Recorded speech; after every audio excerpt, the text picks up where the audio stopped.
अस्सलाम वालेकुम एवरीवन। तो आज हम बना रहे हैं बहुत ही मज़े की पुलाव। तो ये चावल हैं।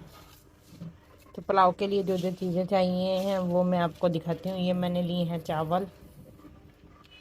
चावलों को अब मैं भिगो लूँगी पानी डालकर।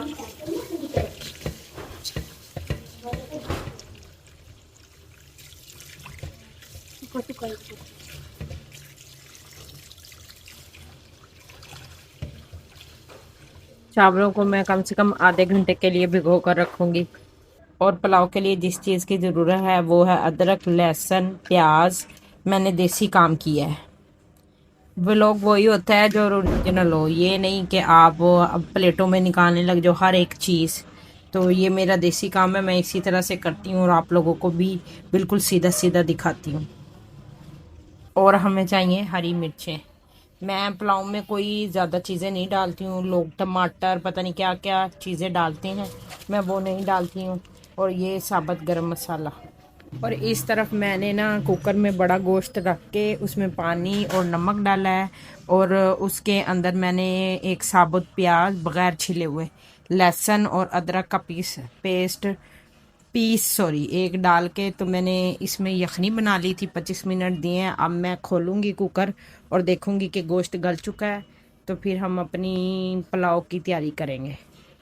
ये देखें, माशाल्लाह से गोश्त काफ़ी अच्छा गल चुका है। और ये देखें, भाप खुशबू भी बहुत अच्छी आ रही है, चेक करें।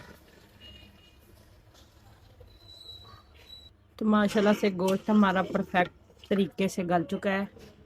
और अब मैं इसको निकालूंगी इस डिश में। देखिए, मैंने सारा गोश्त यहाँ पर निकाल लिया है। ये इसका मसाला है।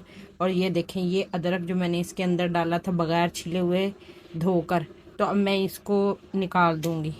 और ये देखें, ये लहसुन और प्याज, इनको भी मैं निकाल दूँगी साइड पे। और ये मसाला है। तो अब तैयारी करते हैं पुलाव की। और ये यखनी बच गई है सिर्फ। तो जी ग्राइंडर में मैं ये सारी चीज़ें डाल के अब कर लूँगी ग्राइंड। और इनका पेस्ट अच्छे से बना लूँगी। तो पेस्ट बना के फिर मैं आपको दिखाती हूँ।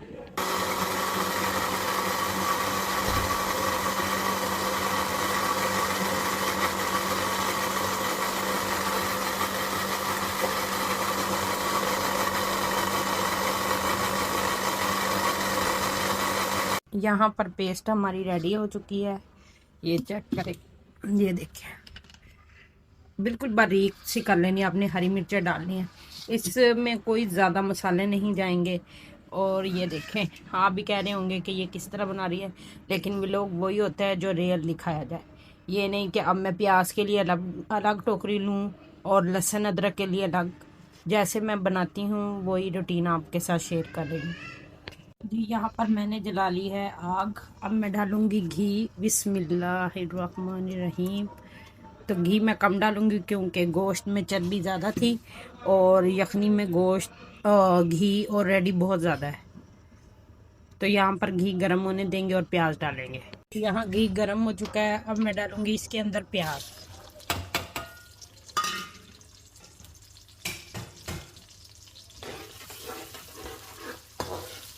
और अच्छी तरह इसे होने दूँगी ब्राउन। प्याज ब्राउन होते हैं फिर मैं आप लोगों से मिलती हूँ। जी जनाब, प्याज हमारे ब्राउन हो चुके हैं। अब मैं इसमें शामिल करूँगी साबुत गरम मसाला। थोड़ा सा ज़ीरा है, तेज़पात है और ये चीज़ें हैं। इनको हल्का सा 2 मिनट के भूनने के बाद इसमें मैं शामिल करूँगी अदरक लहसुन का पेस्ट। तो जी 2 मिनट हो चुके हैं। अब अदरक लहसुन का पेस्ट इसमें शामिल करेंगे और हरी मिर्चें को भी हम अच्छे से भून लेंगे। मसाला हमारा अच्छे से भून चुका है। अब मैं इसमें डालूंगी चाइनीज़ नमक। चाइनीज़ नमक डालने के बाद अब मैं इसमें शामिल करूंगी गोश्त।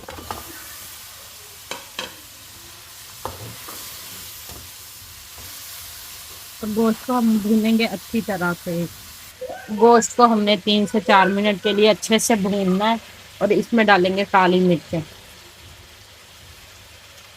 ज़्यादा इसमें मसाले नहीं जाएंगे, ये बिल्कुल सिंपल है। और गोश्त का और यखनी का टेस्ट आएगा चावलों में।